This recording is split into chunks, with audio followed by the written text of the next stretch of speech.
Graça e paz, queridos. Amém? E o seu dia, está abençoado? Tá bom esse dia? Tá bom? Oh, benção, né? Graças a Deus, irmãos. Vamos estudar então hoje os dois últimos capítulos de Cantares, Cantares 7 e 8. E se Deus quiser, na semana que vem nós vamos começar o livro de Isaías, amém, irmãos? Vamos orar mais uma vez? Obrigado, Deus, te bendizemos, te louvamos, te agradecemos pelo privilégio de estudar a Tua Palavra. Obrigado, Senhor, porque nós podemos mais uma vez nos reunir para aprender de Ti. Nessa hora, pedimos ao Senhor que nos fale. É o desejo do nosso coração que o Teu Espírito Santo fale conosco e desde já recebe a nossa gratidão em nome do Senhor Jesus Cristo. Amém. Pode sentar, queridos, em nome de Jesus. Reta final, irmãos, nossa, no livro de Cantares. Depois vem Isaías, que é um livro profundo, né, um livro extenso, e nós vamos olhar uma maneira mais clara, né, de estudar o livro de Isaías. Irmãos, os últimos capítulos, 7 e 8 de Cantares, continuam o mesmo assunto dos livros anteriores, desde o capítulo 3, na verdade. O que nós estamos vendo? Nós estamos vendo o discurso ardente do noivo e da noiva, acerca do amor que eles têm uns pelos outros, um pelo outro, né? E também elogio que um está dando ao outro o tempo todo, demonstrando seu amor um pelo outro. E nós sabemos bem que a interpretação desse livro, né, de forma espiritual, é como se o noivo ou o amado fosse Deus ou Jesus. E a noiva e a amada é a igreja. E o judeu diz que a noiva é Israel, tá bom? Então, é Deus, Jesus, o amado, né? A noiva, a igreja, ou Israel, o seu povo escolhido. E em alguns momentos aqui da nossa leitura, vocês vão encontrar que não é nem o noivo e nem a noiva que fala, mas na verdade são outras pessoas que falam. Em alguns momentos, por exemplo, no último capítulo, versículo 8, quem fala, né, dentro da Bíblia hebraica, é um tribunal celeste. Obrigadão, não vimos antes. Então não é ela nem ele, é um tribunal que fala, né, esse versículo 8 do último capítulo que nós lemos, por exemplo. Mas isso não é tão importante, né, irmãos? O importante para nós são as lições que a gente está pegando de cada livro, de cada capítulo da Bíblia Sagrada. Vamos lá então, capítulo 7. Esse capítulo, irmãos, todo ele expressa a admiração pela beleza e a grande graciosidade da mulher amada, comparando os passos dessa mulher com algo muito formoso e os contornos do corpo dela e dela as joias preciosas, bem como também a sua atratividade física. Nós encontramos isso aqui do versículo 1 ao versículo 6. Ele é atraído pela beleza física da mulher e ele coloca isso, ele expressa isso, né? Por isso que começa a dizer assim: quão formosos são os teus pés nos sapatos, ó filha do príncipe. Está falando do pé dela. Tá bem, querido? Então ele traça elogios ao corpo da amada, né? Que nesse caso é uma figura de uma mulher. Aí vai falar, as coxas dela são como joias trabalhadas na mão de artista. O umbigo dela é como uma taça redonda, né, em que não falta bebida. Tá vendo? Está falando do umbigo da mulher, traçando ali, né, falando dos contornos do corpo dela e comparando com joias preciosas, com coisas preciosas, né. Vai dizer também, o teu ventre é como um monte de trigo. Está vendo, irmãos? É uma comparação bem poética, né, e bem da natureza. Hoje, será que os homens comparam o corpo das suas mulheres com alguma coisa? Ou as mulheres comparam o corpo dos homens com alguma coisa? Né, irmãos? É romântico. Que esse texto, esse livro, na verdade, é o único livro da Bíblia que tem teor romântico, tá? Não é sexualidade, é romantismo, tá, irmãos? É diferente, é bem diferente disso. Apesar que fala coisa aqui, que você vai ver que livro nenhum da Bíblia fala. É isso mesmo que eu estou lendo, livro nenhum fala. Aí depois de falar do ventre dela, vai falar dos seios dela. Olha, os teus 2 seios são como os 2 filhos gêmeos da gazela. Ele está descrevendo, né, o contorno do corpo dela, físico. O pescoço dela é como a torre de marfim, né? Olha bem, o pescoço dela, certamente era um pescoço comprido. Tem pescoço todo tipo, né, irmãos? A gente não fica olhando o pescoço de ninguém, mas tem pescoço, sei lá, vocês conseguem ver a diferença, não conseguem? O dela era um pescoço comprido. Os irmãos que viram aqui, na primeira aula, uma pena que eu não tenho ela, só se a Ana Silva achar lá, né? Se você achar na lixeira, o capítulo 1 e 2, na lixeira, aí eu tenho ali uma foto que eu pedi a inteligência artificial para fazer. Os irmãos sabem o que é inteligência artificial, né? Então, tem uma lá que a gente paga, eu paguei, e eu pedi para ela desenhar a mulher de Cantares. Eu falei assim, né, eu mostrei o versículo para ela, lá no capítulo 1, que fala que ela é assim, assim, e pedi para desenhar, para fazer a figura da mulher de Cantares, a mulher amada de Cantares. E fez uma mulher exatamente como diz a Bíblia, a pele dela era morena e muito bonita. O desenho é bonito, não é foto. Quem estava aqui no dia e viu? Levanta a mão. Os irmãos, não é uma mulher muito bonita, irmãos? Não é verdade? Uma mulher muito bonita. Uma inteligência artificial que fez. Eu acho que não deve ter ali não. Eu jogo no lixo. Por quê, irmãos? Então assim, e não estava errado, de fato o pescoço daquela mulher não era aquele pescoço largão, né? Era bem afiadinho. E a gente nota que ele vai traçando então o perfil físico dela e comparando poeticamente com alguma coisa. Depois ele vai falar dos olhos dela. Olha bem, os teus olhos são como as piscinas de Hesbom. O nariz dela é como a torre do Líbano. Então ela não tinha um nariz parecido com o do pastor Edgar de forma alguma. Era como se fosse uma torre, né? Talvez não tenha nem ninguém aqui com o nariz parecido, que era uma torre. Então o nariz dela era bem típico do judeu, né? O judeu atual tem aquele nariz, né, fino, grande. Então talvez ninguém de nós aqui teria. Então olha bem, ele vai comparando. E quando ele compara, ele nos permite criar um desenho da imagem da mulher, né? Quando lá no início, no capítulo 1, fala que ela era morena, né? Ele diz assim, capítulo 1, versículo 5, eu sou morena, mas agradável, ó filhas de Jerusalém, como as tendas de Quedar, como as cortinas de Salomão. Não olheis para o fato de eu ser morena, porque o sol resplandeceu sobre mim. Então ali está sendo o perfil dele. A gente pode criar a ideia de uma mulher bonita, né, esbelta, porque ela é alta, vai falar da estatura dela, logo na frente, versículo 7, não era baixinha. Então, dá para traçar, a Bíblia permite, né, a gente fazer isso. Vamos seguir então, só para os irmãos verem. Fala do pescoço, fala dos olhos, fala do nariz, fala da cabeça dela, irmãos, que a cabeça dela é como um monte Carmelo. Eu não sei como é que era um monte, mas está falando na cabeça dela aí. Os cabelos dela, como a púrpura, né? E o rei está preso pelas suas tranças. Aí vai falar no versículo 7, a tua estatura é semelhante à palmeira. Está vendo? Estatura. Palmeira é como? Hein? Palmeira, por menor que ela seja, os irmãos sabem o que é palmeira, é tranquilo. Palmeira é um tipo de planta que, por menor que ela seja, ela ainda é esbelta, porque ela é aquele tronco com folhas, não é assim?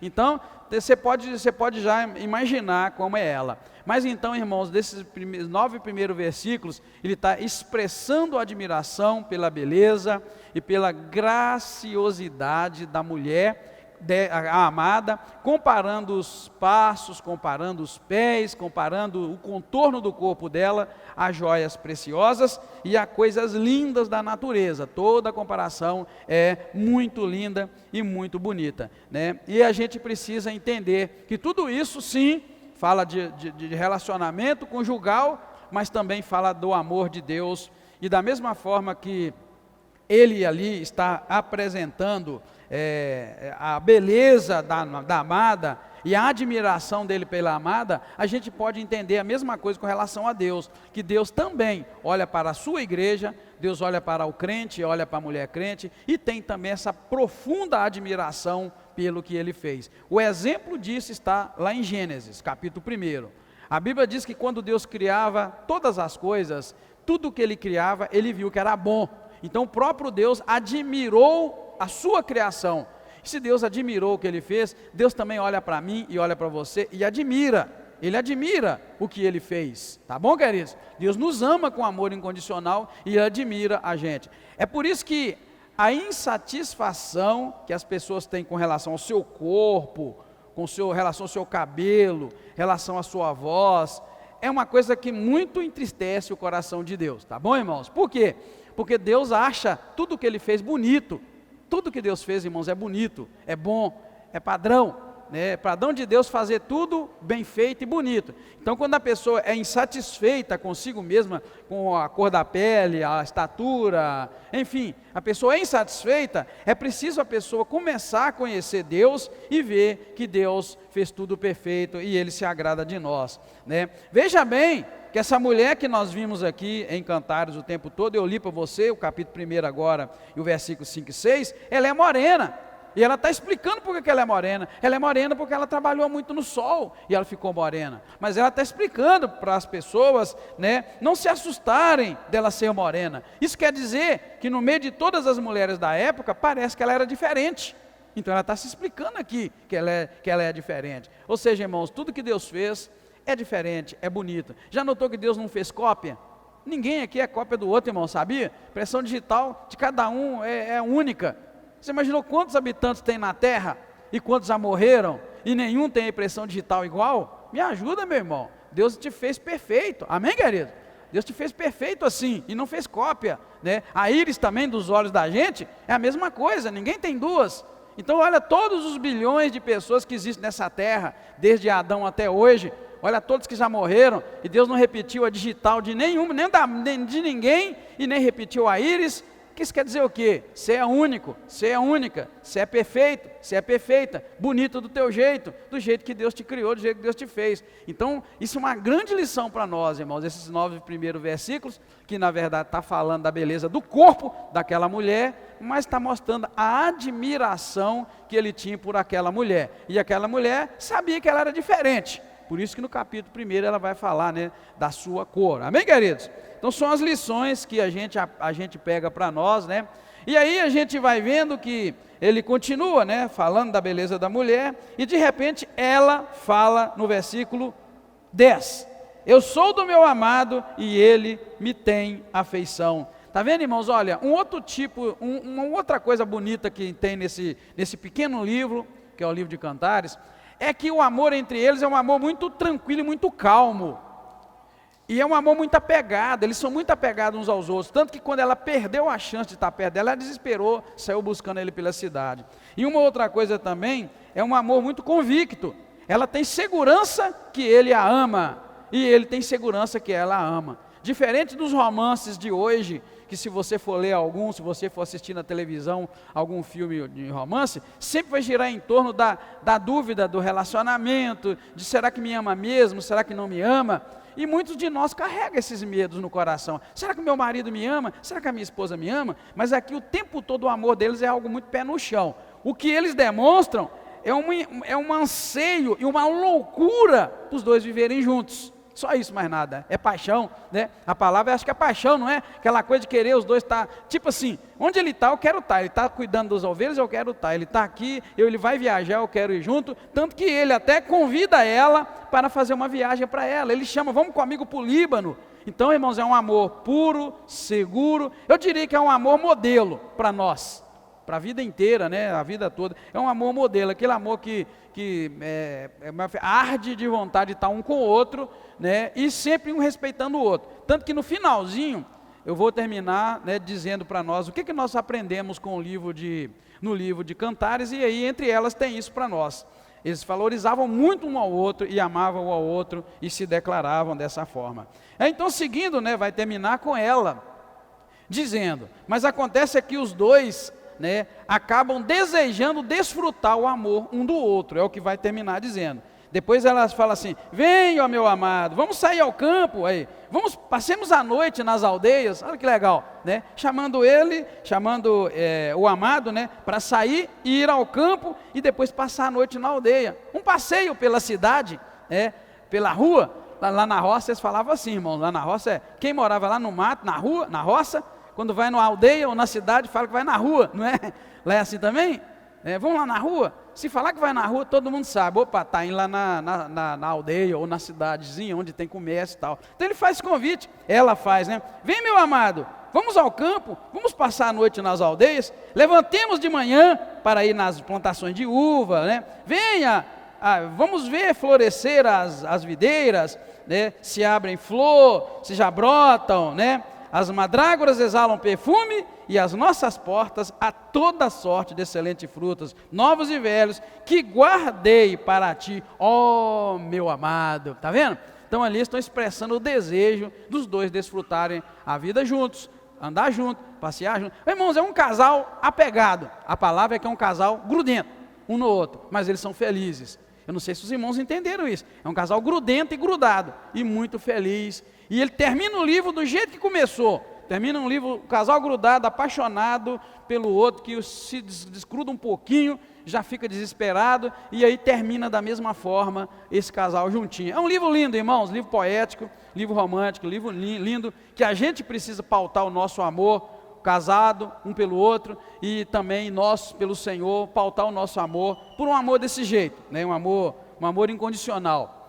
Em momento algum há aqui nesse livro algo que diga que, nossa, deu errado. Não, existe um anseio, uma ansiedade dela de estar com ele e ele com ela mais, né? Na verdade, ela mais do que ele o tempo todo, tá bom, queridos? Seguindo então, vamos passar aí, garrou aqui. Garrou aí, você talvez tenha que desligar e ligar, tirar e voltar, tá? Tira e volta. É porque você aquela hora saiu.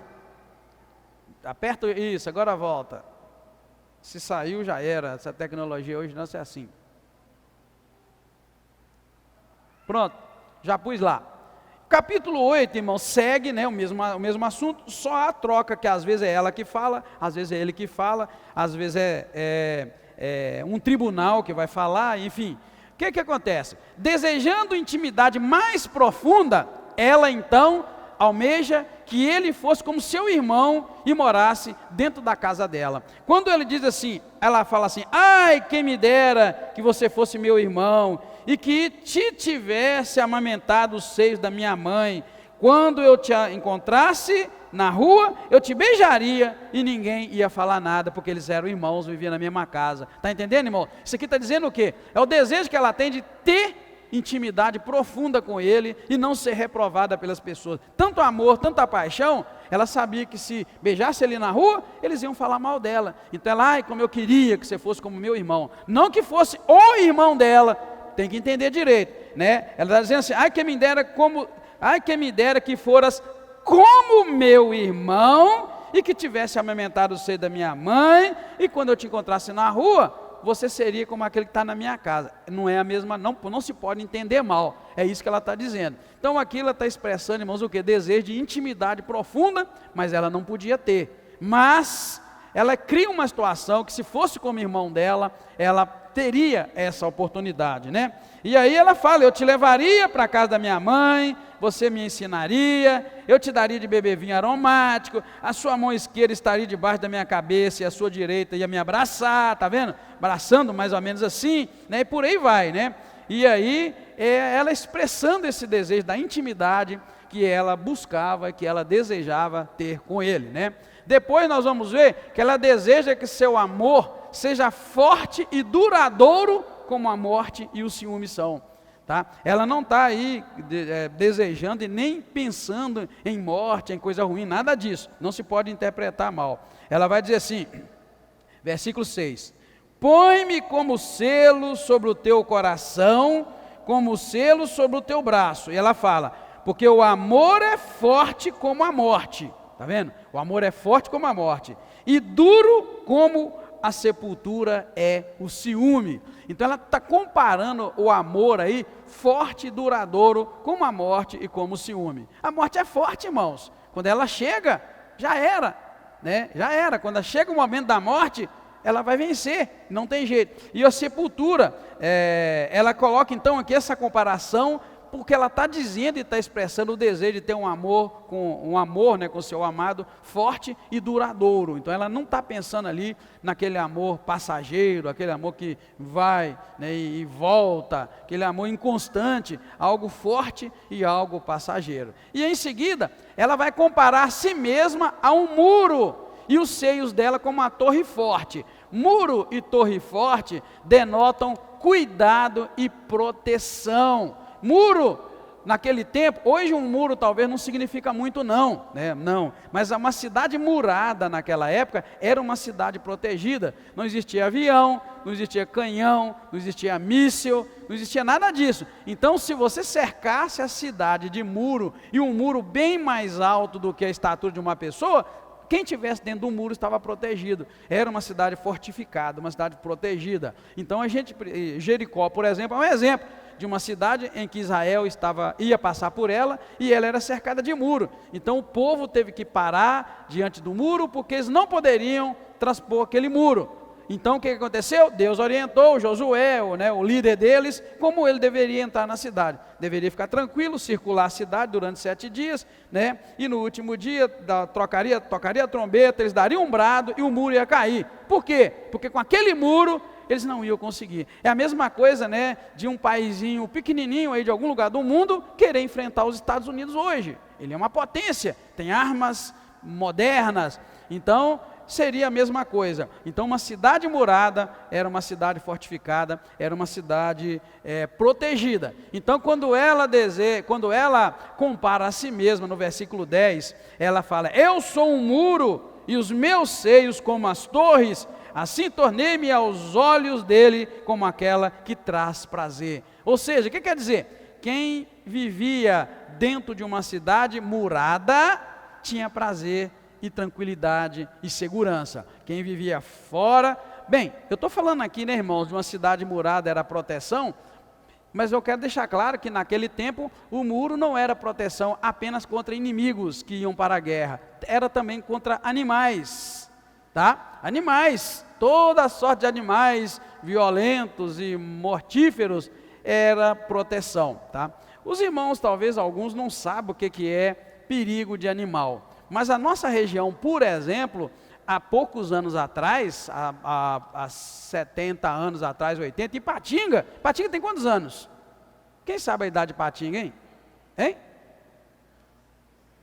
60 qualquer coisa. Então vamos pôr 70, 80 anos, tá?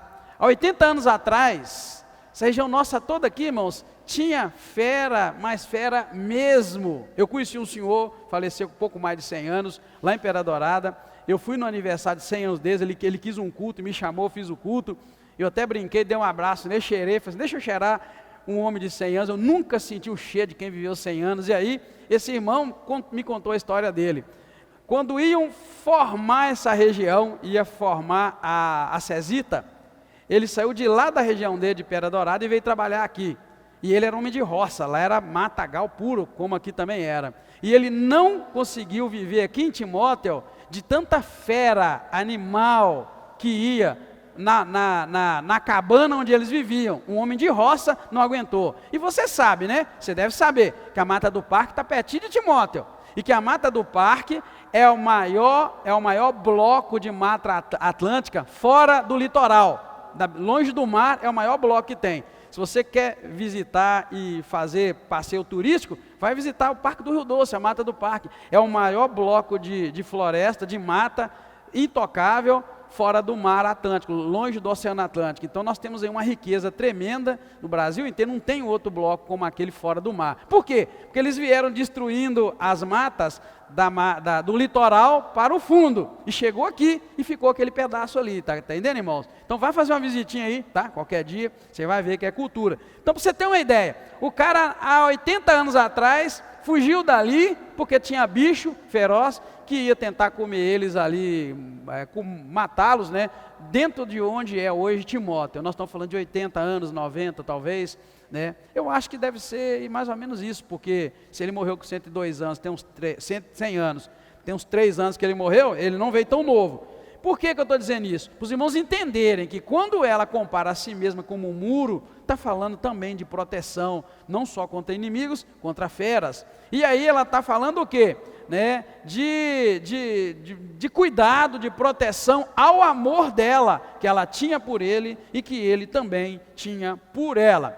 E por fim, irmãos, 13 e 14, vai terminar de uma maneira muito bonita, e é um diálogozinho rápido entre ele e ela, onde ele apela para ouvir a voz dela, e ela responde, querendo a presença dela. Ela diz assim: ó tu que habita nos jardins, meus companheiros te ouvem atentos, faze-me ouvir a tua voz. E ela responde: vem depressa, amado meu, e faze-te semelhante ao gamo, ao filho das gazelas, sobre os montes dos aromas, sobre os montes cheirosos, né, que exalam cheiro. Talvez os irmãos vão pensar: o que é isso de monte dos aromas? Eu não sei exatamente o que é monte dos aromas, mas lá onde eu moro tem um eucalipto aromático, e é gostoso demais o eucalipto exalando o cheiro dele, natural. Tem vezes assim, do nada, bate um vento, bate uma chuva, e joga para o lado de onde eu moro, dá um cheiro maravilhoso. Às vezes eu pego a folha dele, só esfrego assim, para sentir o cheiro. Então você imagina um monte cheio de plantas que cheiram. Deve ser uma coisa linda demais, né, irmãos? Então a gente conclui o livro dessa maneira, né, irmãos? A expressão do amor e do desejo de um pelo outro, né? E comparando um ao outro a monte de cheiro, monte aromático. Tudo isso, irmãos, se for aplicado para um romance, para uma vida de casado, por exemplo, é a pessoa viver tão bem um com o outro, que até o cheiro do outro lhe atrai. Tá? Até o cheiro do suor, o cheiro do trabalho. Então, porque às vezes, irmãos, a gente não consegue compreender o que é que causa uma separação no casamento. Esse livro fala de vida conjugal, fala de romance, de amor. Irmãos, as pessoas deixam de gostar de uma pelas outras, de umas das outras, é pelo que a outra é. O marido deixa de gostar da mulher pelo que ela é. Ou o homem deixa de gostar da mulher pelo que ela é, e ela deixa de gostar do marido pelo que ele é. Ou seja, nada que tem naquele homem te atrai, e nada que tem naquela mulher te atrai. Já era, irmão, já era. Isso é fim de casamento. Então a gente às vezes lê ele comparando ela com um monte cheiroso e ele com ela, está deixando claro. E uma das coisas bonitas aqui é o respeito que eles tinham. Nós vamos colocar na conclusão ali. Ele a amava do jeito que ela era, e apreciava, e fez esse poema bonito. E ela também o amava pelo que ele era do jeito que ele era. Ali está expressando, está falando o modo, né, dela agir, e ele admirando, o corpo dela e ele admirando. Sabe, irmãos, já era quando o marido não admira o corpo da mulher e a mulher não admira o marido, já era, acabou. Será que a gente consegue que a nossa mulher tenha o corpo que a gente quer? E será que a nossa mulher consegue com que o seu marido tenha o corpo que ela queira? Consegue? Hein? A mulher consegue ter o corpo que o marido quer? Não, ninguém consegue. Vai chegar um dia que o teu corpo vai virar uma mochiba. Meu tio chamava minha tia de mochiba. Eles brincavam com o outro, até hoje brincam, tá, irmão? Ele lembrou. Então quer dizer, o que eu quero dizer para você? Por isso, irmão, que esse livro nos ensina muito, ele admirando o corpo dela do jeito que ela é, e ela admirando o corpo dele do jeito que ele é. Ela apaixonada por ele do jeito que ele é, e falando as coisas dele, né? E ele dela. E isso, irmãos, é amor romântico, é romantismo que dura para a eternidade. Agora, se ela admira o corpo de outro, já era, e o mesmo ele com ela. Então é preciso admirar. Então, por isso que eu falei, a mulher não vai conseguir ter o corpo que o homem quer jamais, e nem o homem vai conseguir ter o corpo que a mulher quer jamais. É preciso amar um ao outro do jeito que é, e acompanhar as mudanças, e amar quando mudar. Por isso que eu falei, brinquei aqui do meu tio, que chama a minha tia de mochiba. Vamos, mochiba. Entendeu? Por quê? Passaram-se os anos, irmãos. 50 anos de casado, sei lá quanto, já não é mais a mesma coisa. Então é melhor a gente apreciar um ao outro e brincar. Agora, não tenta ir para a plástica, você não vai conseguir, irmão. Chega num dia que o médico vai falar assim: não, você não pode fazer mais plástica, ele está velho demais. E o homem é a mesma coisa, você não pode fazer mais, já está velho demais, não vai dar jeito. Por quê, irmão? Então não adianta. Essa evolução do corpo denota a evolução da vida espiritual, já vai crescendo, nós vamos nos conformando com o que Deus fez e apreciando a beleza do que Deus fez. Eu falo para você com certeza, não estar satisfeito com o meu corpo é dizer para Deus: o senhor fez errado, o senhor foi muito ruim, o senhor fez errado. Não é? É, irmãos, é a grande verdade bíblica. Então a gente precisa entender essa beleza que eles admiram um ao outro, e termina dizendo: você faze-te semelhante ao gamo, ao filho das gazelas, sobre os montes dos aromas. Quer dizer, está falando ali que ama a perfeição, né? E é bonito, e é bom, tá, irmãos? Que Deus nos ajude, tá? Que Deus nos ajude a viver assim, dessa forma. Isso não quer dizer que você não precisa cuidar do seu corpo, nada disso, irmão. Cuida do teu corpo, tenta viver e rejuvenescer o máximo que você puder, mas não faça isso porque você está olhando e está dizendo: está feio, está ruim, está torto, está isso, está aquilo, tá? Eu costumo brincar com os irmãos, e já falei isso algumas vezes aí, a coisa melhor é quando você olha no espelho e aprecia a sua feiura. Eu falei isso aqui na igreja, tá? A coisa melhor do mundo é quando você olha no espelho e fala: mas tu é feio, mas você admira a sua feiura, porque você não tem que achar que é bonito, mas você tem que agradecer a Deus pelo que tem, né? Ah, meu nariz é muito feio. Você já viu alguém que deu uma doença e perdeu o nariz? Já viu? Não é? Ah, eu tenho isso muito feio. Você já viu alguém que não tem isso que você tem feio? Então a gente precisa, é isso que uma das coisas lindas que esse livro está nos ensinando, é apreciar a beleza como ela é, e não querer pegar a beleza como ela é e comparar com uma outra beleza, e colocar as duas juntas e lhe querer igualar. Não, é apreciar a beleza. Eu tenho essa cor, ela é linda. Eu tenho esse corpo, ele é lindo. Eu tenho isso, é lindo, e obrigado, meu Deus. E o marido vê isso na mulher dele e conformar, e a mulher vê isso no marido e conformar. Eu não sei se tem alguém aqui, se tiver, me perdoe, mas é a grande realidade que eu vou falar. Irmãos, é duro o marido chegar perto da mulher e falar com ela: nossa Deus, mas esse corpo. Ou o contrário, a mulher falar: mas nossa Deus. Misericórdia, irmão. Você derruba a pessoa, não é? Você acaba com a pessoa, você destrói. Não é só na questão do corpo não, irmãos. Se tem alguém aqui também, peço perdão outra vez. Mas aquele marido que a mulher faz a comida com todo carinho para ele, e aí ela erra na mão e mete sal no trem, ou sei lá o quê. O cara vai, mal come o que tem, joga aquilo para lá e reclama. Meu Deus, come a comida. Lá no futuro, que tiver uma chance, você fala que errou no sal. Mas tem homem que é grosso, é burro. Opa, que coisa.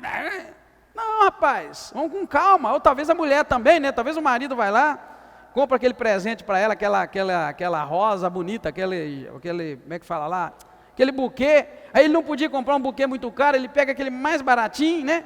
Sabe aquele buquê que está na hora do cara jogar fora, não vai dar mais? Ele vai lá e remata aquele trem lá e leva para a mulher. Chega lá, a cara dela mostra que não gostou do buquê. Aí já era, o cara não tinha do dinheiro, né? É o que ele pôde. Vai lá e compra aquele vestido mais barato que tinha lá. Talvez vai num brechó e compra um vestido. Ô irmã, pega o vestido, fica alegre, satisfeita.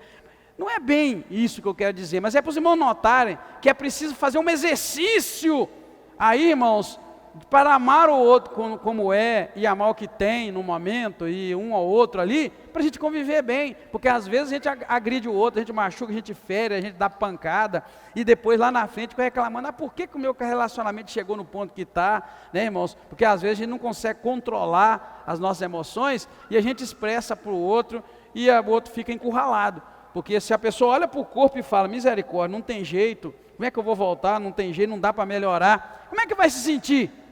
Rejeitado, frustrado, impotente, incapaz, já era, acabou mesmo, já está gostando de outro, né? Ou de outra, né? Já acabou, não me quer mais. E aí começam esses sentimentos, irmãos, quando na verdade a gente não consegue, repito, você nunca vai se saciar. Homem nenhum e mulher nenhuma vai conseguir se saciar um no outro.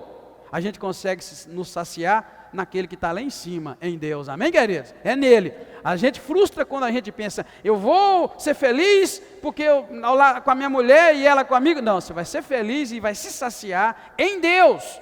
E é dessa satisfação em Deus que a gente fica satisfeito com o corpo que tem, com o dinheiro que tem, com o que tem, e a gente se alegra e vive feliz para sempre, amém, queridos? Mas a gente precisa fazer esse exercício que esse livro aí deixa claro para nós, tá bom? O que nós aprendemos, irmãos, no livro de Cantares? Claro que a gente aprende muita coisa. Mas a primeira que eu coloquei ali, que a gente aprende, são as alegorias espirituais. Eu não coloquei lá porque ia ficar muito grande. O que é isso? Quer dizer o seguinte, que embora o livro de Cantares trate de amor humano, o tempo todo está falando do amor de um homem pela mulher e da mulher pelo homem, Cantares é uma alegoria espiritual, simbolizando a relação entre Deus e o seu povo. Isso adiciona, então, uma dimensão espiritual tremenda para esse livro, tá, irmãos? Por quê? Esse livro está mostrando que é preciso amar, é preciso respeitar, é preciso honrar a Deus acima de tudo.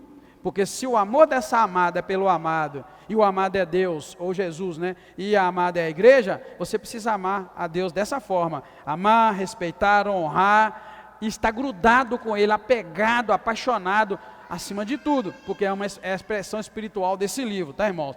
O outro é a valorização da vida. Por quê? Cantares destaca a beleza e o valor do amor romântico. Ele celebra a alegria, a intimidade e a profundidade emocional presente no relacionamento dos dois. O tempo todo eles são muito profundos na emoção. Eles rasgam a emoção sem dó, sem medo, né? Então isso é muito importante também, o marido e a mulher ter esses momentos em que eles vivem emoção profunda no amor. O que eu quero dizer isso? É você poder contar com a mulher como uma companheira na hora da tua tragédia, não só nos momentos alegres, e a mulher também deixar o marido entender que pode contar com ele na hora da luta e da dificuldade. Recai sobre o homem algumas dificuldades que deixam o homem desesperado, irmãos. Talvez o seu marido nunca te falou, mas é possível que o seu marido tenha tido momentos na vida de tremendo desespero. Homem é homem, e nós temos uma estrutura em nós, né? Por mais malandro que o homem pareça ser, Deus nos deu uma estrutura. Então, irmãos, é muito importante as mulheres entenderem essa valorização do amor, que é aquela situação, né, de profundidade emocional e um respeitando o outro nesses momentos. O cara às vezes está arrasado, arrebentado, e você está gastando todo o dinheiro da casa, ou o contrário, a mulher está arrasada, desesperada, e o homem metendo o pau no dinheiro da casa. E isso aí é a valorização do amor.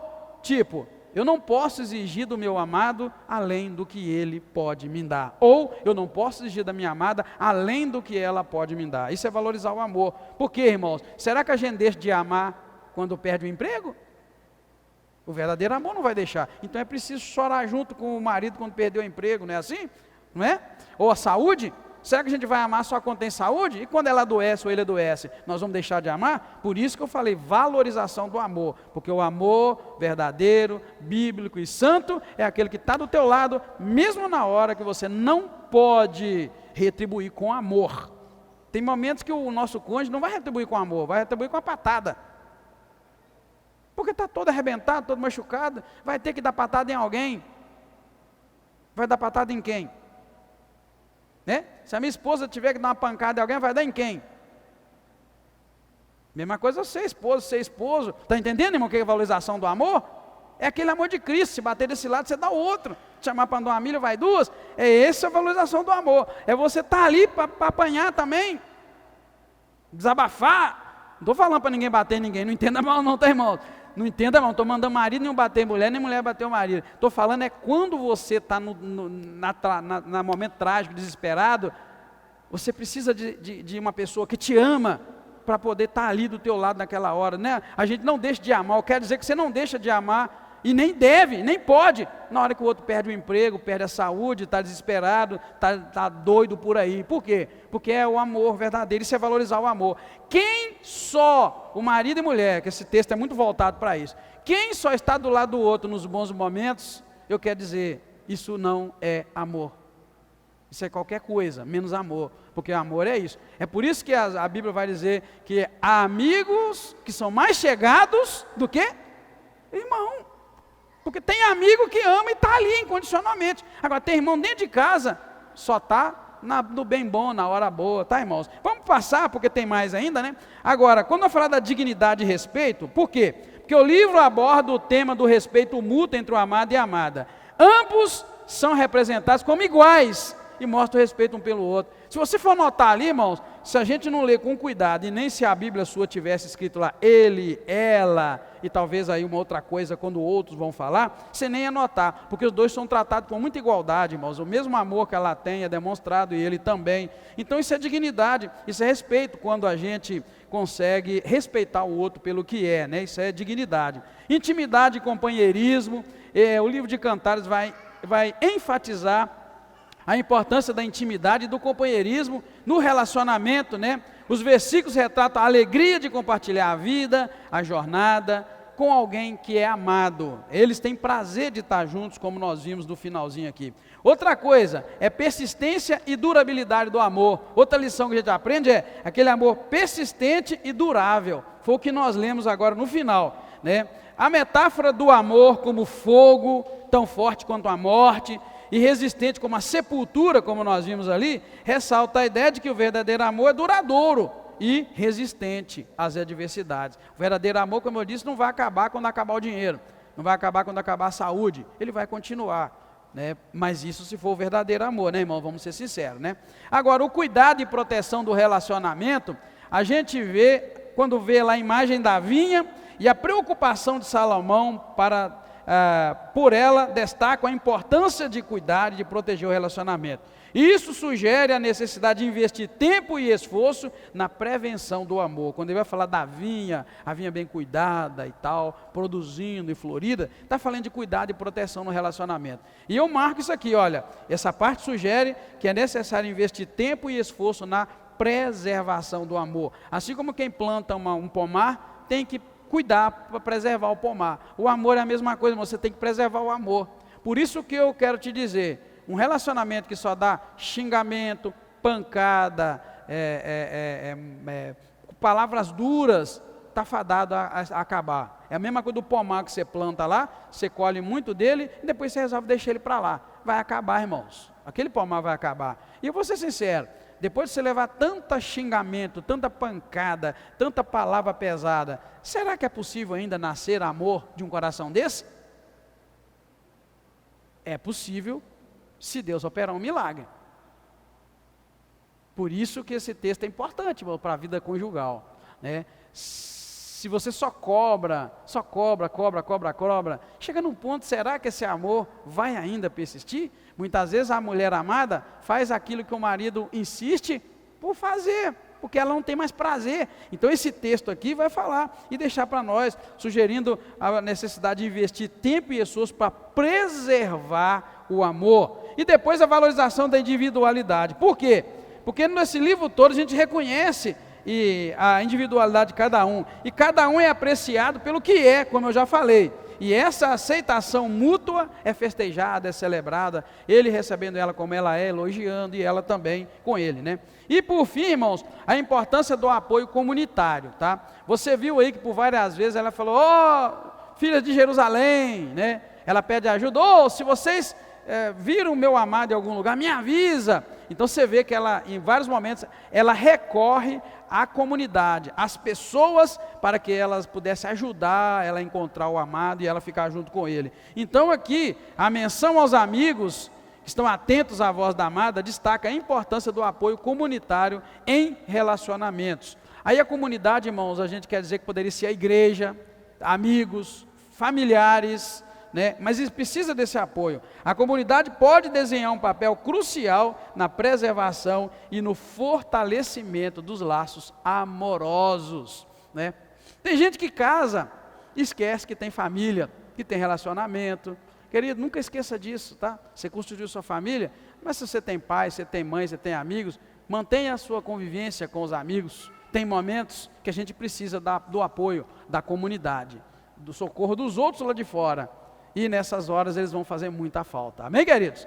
Claro que tem muitos outros aprendizados que eu não posso colocar ali, mas se você aprender outras coisas, viu, irmãos? Que Deus abençoe sua vida, te ajude e nos abençoe cada vez mais em nome do Senhor Jesus Cristo. Amém?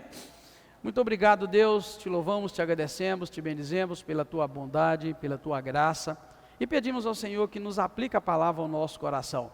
Como vimos, o Senhor falou conosco muito sobre relacionamento, sobre amor, sobre respeito. Que o Senhor nos ajude a respeitar uns aos outros no amor de Deus. e que esse amor possa refletir com o nosso amor verdadeiro também pelo Senhor, ó Deus. Obrigado desde já, seja a tua mão sobre nós e nos abençoe no restante desta noite e desta semana. A Ti a nossa gratidão pelo privilégio de encerrar o estudo de mais um livro da Bíblia Sagrada. Que o Senhor possa fixar essas palavras no nosso coração, nos ajudando a lembrar delas tão logo nós precisemos. Mais uma vez, recebe a nossa gratidão, em nome do Senhor Jesus Cristo. Amém.